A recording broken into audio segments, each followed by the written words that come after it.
Olá pessoal, bem-vindos de volta ao canal. Hoje vamos desvendar algumas das maiores mentiras que a escola provavelmente te ensinou. Sabe aquelas histórias que todo mundo acredita, mas que na verdade não são bem assim? Pois é, prepare-se para ficar de queixo caído, porque algumas delas vão te surpreender. Vamos começar? Primeiro mito: os humanos evoluíram dos macacos. Essa imagem clássica, com o macaco se endireitando até virar um ser humano, está por toda parte. Mas, cientificamente falando, ela está errada. Nós não evoluímos dos macacos que vemos hoje, como chimpanzés ou gorilas. Na verdade, nós e eles compartilhamos um ancestral em comum, que viveu há milhões de anos. A partir desse ancestral, as linhagens evolutivas se separaram. Uma deu origem aos humanos modernos, e a outra aos grandes primatas atuais. Então somos mais como primos distantes do que descendentes diretos.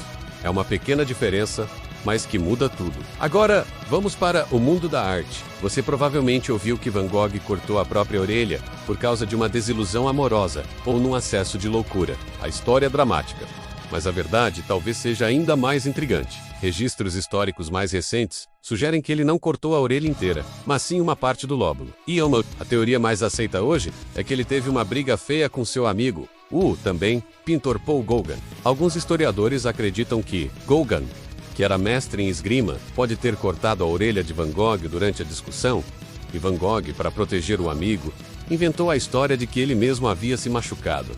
Complexo, né? Falando em invenções, quem inventou a lâmpada? Se você respondeu Thomas Edison, você acertou, em parte. A verdade é que Edison não inventou a primeira lâmpada elétrica, mas ele foi o gênio que a tornou comercialmente viável. Antes dele, vários cientistas, como Humphrey Davy e Joseph Swan, já tinham criado protótipos de lâmpadas incandescentes. O grande mérito de Edison foi desenvolver um filamento de carbono que durava muito mais tempo e criar todo um sistema de distribuição de energia elétrica para alimentar essas lâmpadas. Então, ele não foi o inventor solitário, mas sim o inovador que iluminou o mundo. Vamos para a história antiga. As pirâmides do Egito foram construídas por escravos.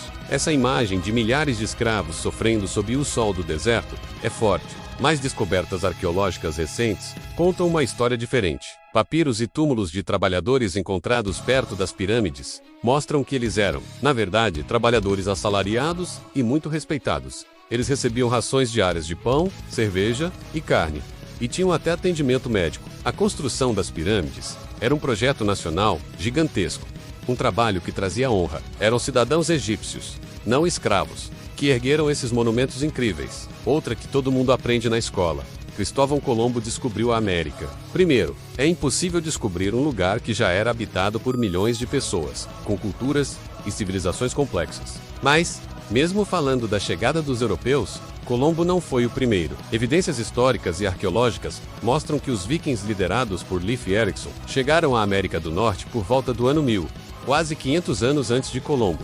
Eles estabeleceram um assentamento no que hoje é o Canadá. A viagem de Colombo foi, sim, um marco histórico que mudou o mundo para sempre. Mas ele definitivamente não foi o primeiro europeu a pisar no continente. E que tal essa? Os cavaleiros medievais usavam armaduras tão pesadas que mal conseguiam se mover. Vemos isso em filmes o tempo todo. Cavaleiros precisando de guindastes para subir nos cavalos. Mas isso é um grande exagero. Uma armadura completa de combate pesava entre 20 e 25 quilos. É pesado sim, mas bem distribuído pelo corpo. Um soldado moderno carrega um peso semelhante em equipamentos. Os cavaleiros eram atletas de elite, treinados desde a infância. Eles conseguiam correr, pular, lutar e até mesmo subir em seus cavalos sem ajuda. As armaduras eram projetadas para oferecer o máximo de proteção com o máximo de mobilidade possível. Agora, um mito sobre o nosso próprio corpo. Usamos apenas 10% do nosso cérebro. Essa ideia é super popular em filmes e livros de ficção científica, sugerindo que poderíamos ter superpoderes se desbloqueássemos os outros 90%.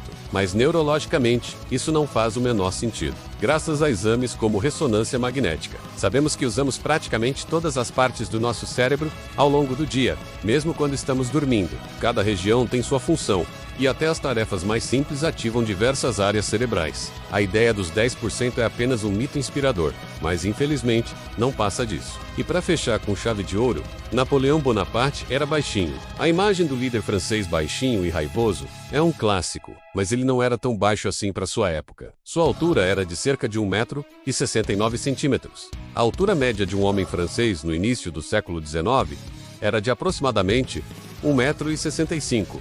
Ou seja, ele era, na verdade, um pouco mais alto que a média. A origem desse mito pode ser dupla: a propaganda britânica, que adorava ridicularizá-lo, e o fato de que sua guarda pessoal, a guarda imperial, era composta por soldados muito altos, o que o fazia parecer menor em comparação. O famoso complexo de Napoleão foi construído sobre uma mentira.